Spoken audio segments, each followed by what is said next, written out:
and welcome to my channel In Search of Wonder. My name is Anne and this is my weekly wrap-up.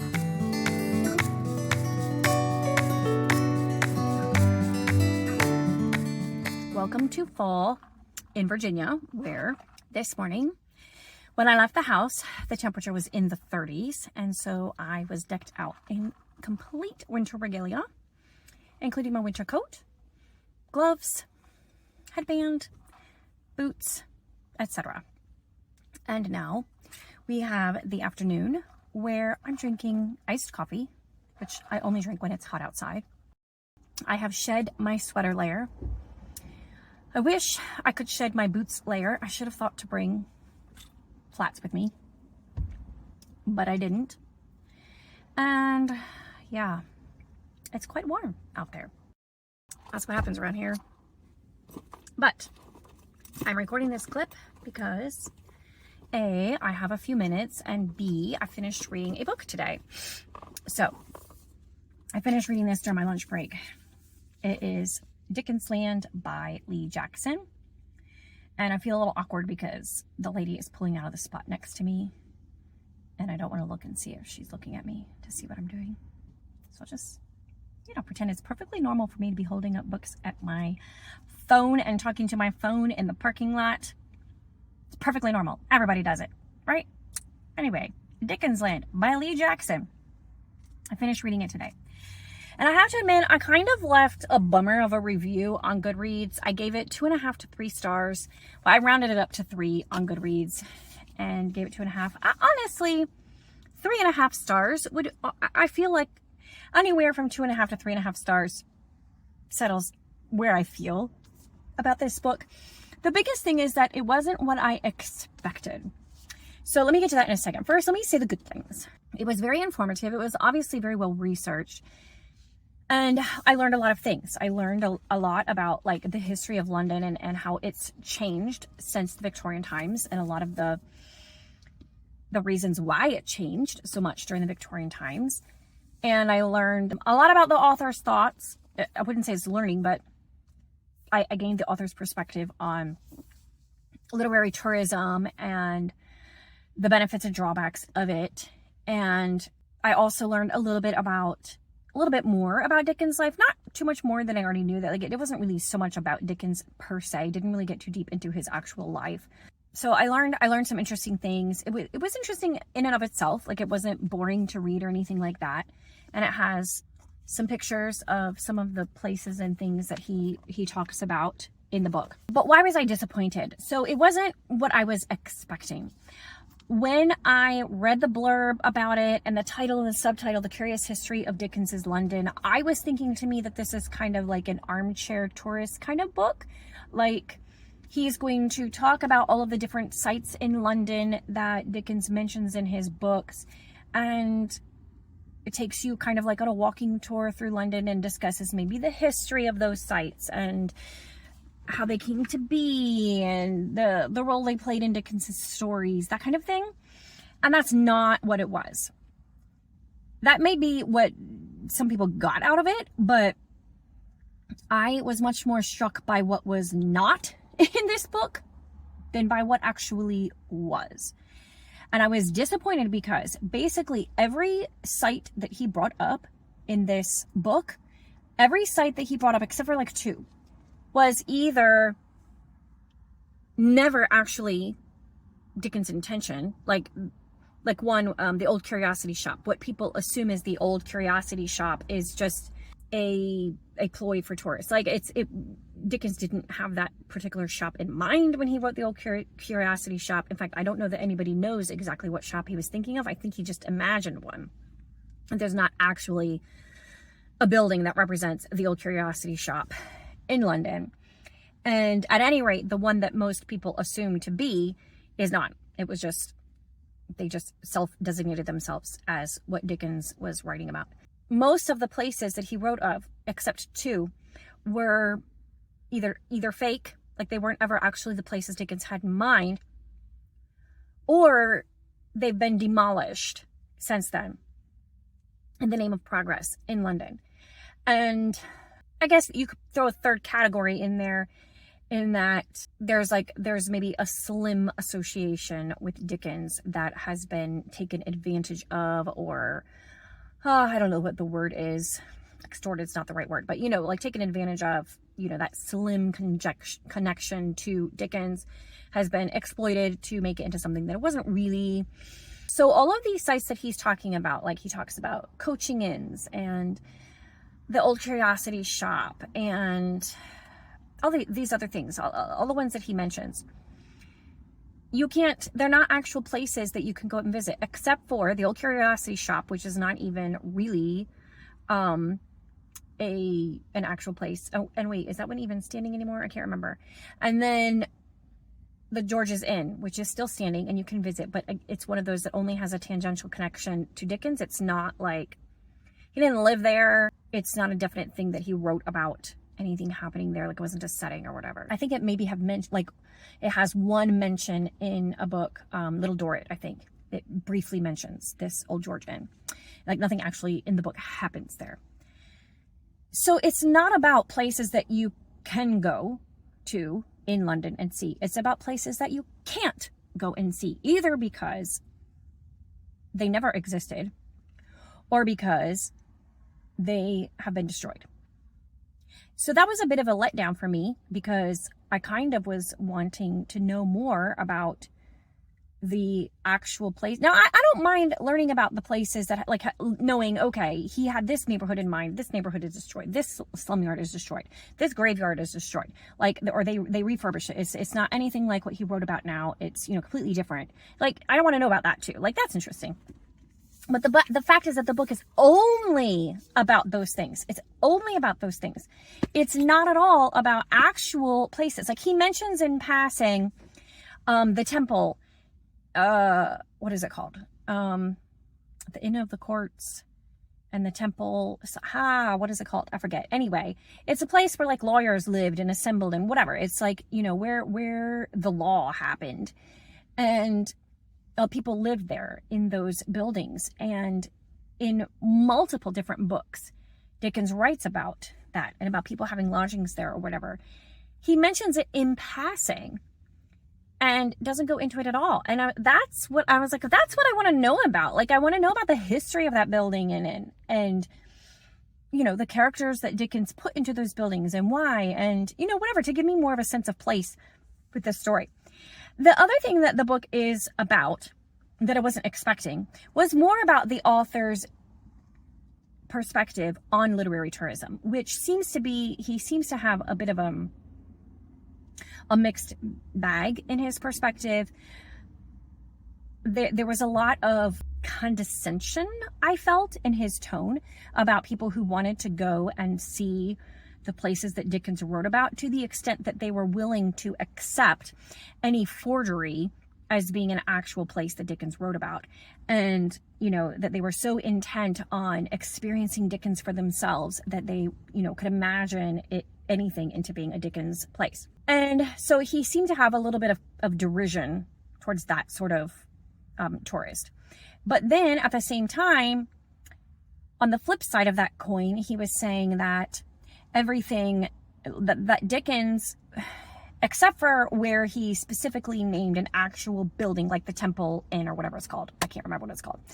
Unless he specifically named a building, which he does. He names actual buildings in London, famous buildings we all have heard about. Except for when he's naming an actual building, he's just like imagining things. And he may have started with an actual building that he passed in his walks and his rambles through London, but he's not actually trying to describe that building specifically in the book. It's just his imagination. And so it's all his imagination anyway.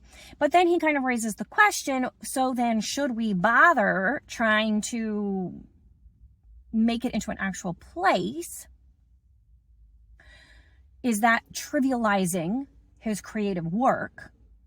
Or is there a benefit in trying to visualize what Dickens was visualizing himself and kind of try to put a place to it, even if we know it's not accurate, even if we know that's not the place that he was imagining? Like, what if we imagine it ourselves? That can help us. Like, if we can actually visualize it and see this place and go there, even if it's not exactly the place he had in mind, it's something like what he had in mind and we can recreate it in our minds and thereby more fully experience Dickens' work. Like, is there any harm in that? Or is there the benefit in that it gives us another way to experience Dickens' novel? And he kind of, I don't know, he kind of leaves that question a little bit open-ended. So I'm not really sure where he stands on the topic of literary tourism. He seems mostly to be a little bit condescending toward the whole idea. On the other hand, I noticed he has written a book that is walking tours of London with Dickens in mind, like actually seeing the places that Dickens wrote about in his books and the places that Dickens lived that are still, you know, standing. So I honestly came away from the book not 100% sure about like the philosophical aspect of it, what his perspective was. Another thing that was in the book that I understand what he was doing, but also was like, that's not why I'm reading it, although it would be interesting to read a book about it. He talked one whole chapter, a good portion of the chapter was talking about various adaptations of Dickens' works and how that has affected our vision and our perspective of what London in Dickens' time actually looked like versus the reality. So anyway, this is a lot of talking about this book. It was a bit of a mixed bag for me personally. I enjoyed reading it. I didn't get out of it what I was looking for. I kind of am now curious about his other book. And next time I go to London, I definitely want to do one of the Dickens walking tours. I think would be really interesting. And I also want to go to the Dickens Museum. I had an opportunity to go the last time I was in London, but I ended up choosing something different. So next time, I think I really want to go to the Dickens Museum. He does talk about that building and that museum a little bit in this book. I think I'm going to try that next time I go. Like, I talk like I hop over to London all the time, but you know, one of these days I'm going to get there again and I will go there.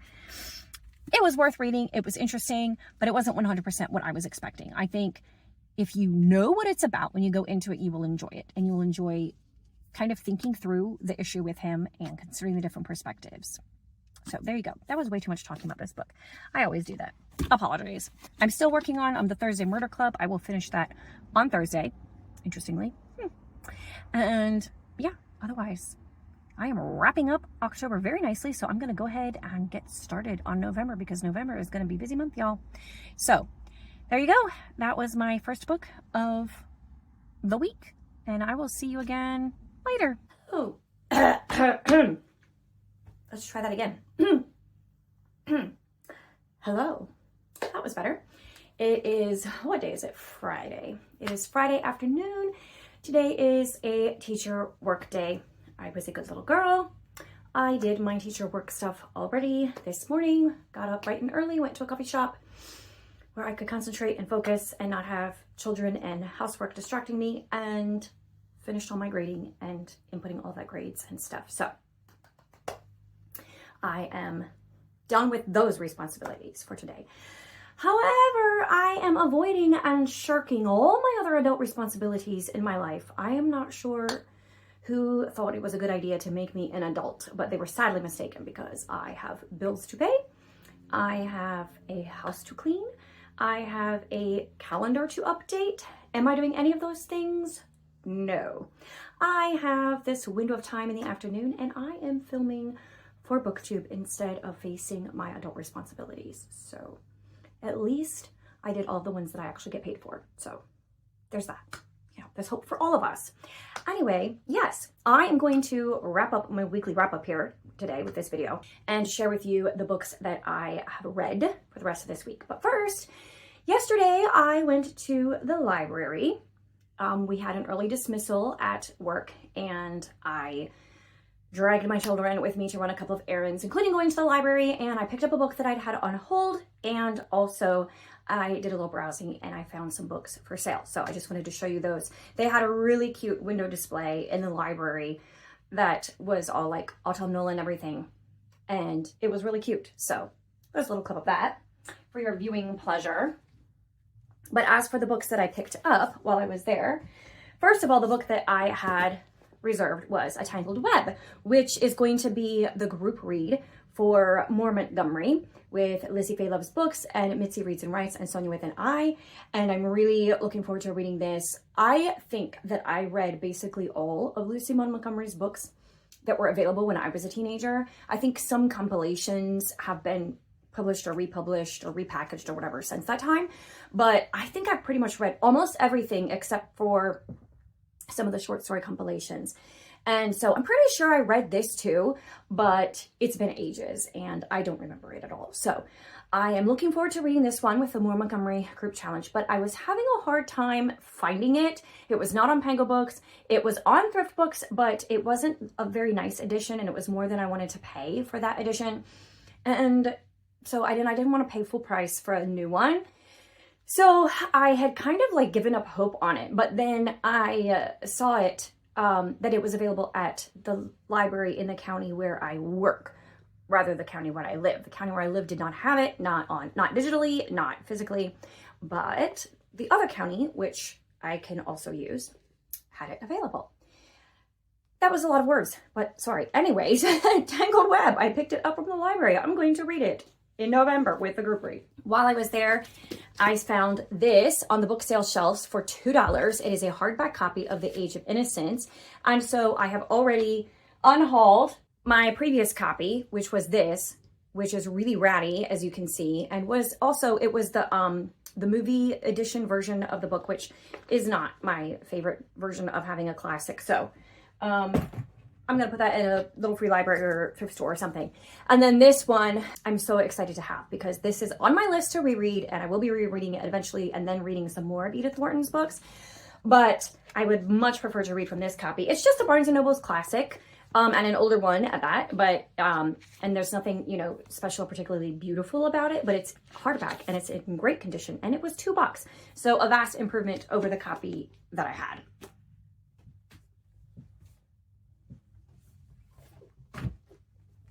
And then I have What Jane Austen Ate and Charles Dickens Knew, which has been on my radar for a really long time, but I haven't read it yet. I've been interested in it. I've heard other people talking about it. It just seems interesting to me. And it was only $1 because it's a paperback. And again, it's in pretty good condition. You know, it has a little used book stamp there. Sticker on the back that I'm sure is not going to come off. So it's not in perfect condition, but it's definitely readable and will enable me to read this book that interests me. So that is my little mini library haul. And now on to the books that I finished. So I recently finished earlier this week, The Thursday Murder Club by Richard Osman. I was reading it as a buddy read with Jess at Pages and Grace, and we both really enjoyed it up until the end. We were both a little bit taken aback by the ending and the abruptness of the ending and the lack of resolution in the ending. So I don't want to say any more because I don't want to spoil it. It's definitely worth a reading. I'm not disappointed that I read it. Despite the ending, it's not like, oh, what a waste of time.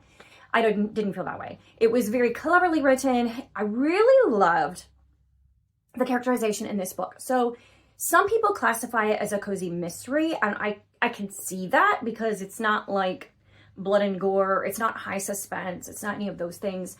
So I can sort of see that, but it's not really a cozy mystery because there's really a lot of depth of character. And not that a cozy mystery doesn't have depth of character, but also kind of it doesn't, I feel like. But maybe I'm wrong about that, but you can correct me if I'm wrong. But because I don't have a great deal of experience with cozy mystery. But I feel like a cozy mystery is typically a lighter read that's, you know, not very literary or whatever. So this one goes a little bit deeper than that. And I love how he fleshes out all of his characters so they're not one-dimensional, by which I mean he's not just presenting them to us in the way that they affect the plot, which is how I feel like typically a cozy mystery would be. We get to really understand the inner workings and the motivations and the struggles and the stresses, as well as the triumphs of each of the characters that are involved. And there are a lot of characters, so it's really kind of, I don't know what the word is, impressive, I guess, that he is able to really introduce each character to us in such a depth, even though there are so many of them, and we really feel like we have come to know them and understand them. So I also really love the sense of humor. There's a great thread of humor running through the whole book, and that makes it an interesting and fun read. The storyline itself is intriguing. You want to find out who did it. You want to, like, you're working through the clues together with the characters, and the way the mystery unfolds is very interesting. I like how one of the characters, Joyce, we get her perspective through her diary entries, and that's really fun. Like, it's a little bit back and forth between the third person narrative and then her introspective diary entries, and we get a lot of perspectives through the story. It's not just a one-dimensional perspective. So there are a lot of things that I can say that are really good about this book that I loved. And then, and I'm only giving it 3 stars. That one reason is because of that ending that I felt was kind of left me hanging a little bit. It may resolve more as the series goes on because there are more books with the Thursday Murder Club, but I don't know. And as it is, I feel very unresolved about the ending. The other thing is, I feel like the author, and I'm not sure if it's intentional or otherwise, how do I say this? I got the impression that he was treating murder, he was handling the topic of murder rather lightly. There are characters in this book who either engage in vengeance killings or like vigilante justice killings or mercy killings, if you want to call it that, other things along those lines. And he seems to be justifying them. And one of the reasons why I feel like there was a lack of resolution at the end is that that there is no indication that the person who ended up committing the crime is going to receive any sort of consequence for doing that. And yeah, the guy who died was a first-class jerk / straight-up criminal, but that doesn't mean it's okay to kill him and take justice in your own hands and do that. So I wasn't really satisfied with the way that murder was actually treated in this book, and I came away with a little bit of a distasteful feeling about it because of that. So, however, like from that aspect alone, I would probably give it a 2-star, but because the writing really was excellent, I was really involved in the story, and I was really interested in the characters, and there are a lot of good things in this book. We'll settle on 3. It is redeemed by some of that in my mind. Do I want to go on in this series? I don't know. I mean, I wouldn't be against it, but it's not like I'm going to make room in my next TBR for it either. So that is a Thursday Murder Club. And I read another mystery. I read the first short story here in The Adventures of Sherlock Holmes, which I believe this was the first collection of The Adventures of Sherlock Holmes, like the first collection of short stories. There were 1 or 2 already like novels or novellas that Sir Arthur Conan Doyle had written prior to this one. So the characters of Sherlock Holmes and Dr. Watson were already established, but this is the first book of a collection of short stories. And so I only read the first one in this book, so I'm not counting it as a book read. I'll count it when I've actually read all of the short stories in here. But for now, I'm not going to keep going in this book. I have too much more happening in November. I don't have time to go any further in this book. And I mean, it was interesting, but it wasn't like, oh, I gotta read more Sherlock Holmes stories, you know. So I'm not going to continue further at the moment in this book. However, I did want to mention that I read A Scandal in Bohemia, which was the first one in here, which was a very interesting story. And it was Sherlock Holmes was bested in this story, which may be the only one where he gets bested. And also, he was bested by a woman, which I found very intriguing. And I really loved that aspect of the story. I have to say, Sherlock Holmes, of the detectives that I've encountered in books, which is not a great deal because I don't read a lot of mysteries, but I'm trying to read more, so I'm gaining experience here. But the ones I've read, Sherlock Holmes is not my favorite character. He's fairly arrogant, and also I feel like he's lucky that he has an author and he's not an actual detective, because like he makes these observations. He's extremely observant. So I take no issue with that. Like, there are people who are highly observant and then they also have high deductive reasoning skills. So they draw conclusions from their observations, whatever. That happens, right? So that's perfectly reasonable. However, many times he comes to definite conclusions based on his observations when really there could be multiple possible deductions from the one observation that he makes. And he just happens to hit upon the precise one, which is why I say he's lucky he has an author who can manage all that for him and make sure that he picks the right deduction out of the possibilities. Like, one example was when Dr. Watson came to see him at the beginning of this story that I read. Sherlock Holmes makes some statement about him having wet clothes and firing a maid. And Dr. Watson was like, how did you know? And he said, well, simple. By the observation of your shoes, there are these scratches on your shoes that clearly were caused by walking in the mud, and your very inept maid obviously cleaned it very poorly and caused the scratches when she was cleaning the mud off of your shoes. And so that's why I know your clothes got wet. And also you fired your maid. Now, okay, he's got scratches on his shoes. That could have come from many different areas. He just happens to alight upon the exact scenario that Dr. Watson experienced. I don't think so. So there's a lot of, oh, Sherlock Holmes is so amazing and brilliant, and he comes to these conclusions so brilliantly. Well, he has a little help. That's all I can say. I guess you probably could say the same of like, you know, the TV show Psych, which is one of my favorite TV shows. Haven't watched it in a long time, but my husband and I have watched the whole series at least once, maybe twice or more. Definitely some episodes we've seen many times. But I guess he's a similar kind of character, right? And I feel like probably benefits from having screenwriters who can, you know, make these deductions for him accurately, you know, and he doesn't have to wade between possible avenues of reasoning based on one minor observation. So I guess it's probably, you know, comes with the territory of that sort of character. So that is all of my wrap up for this week. I feel like I'm missing something, but we're going to leave it at that and wrap this up. I hope you all have a fantastic week, and I will see you next time. Bye.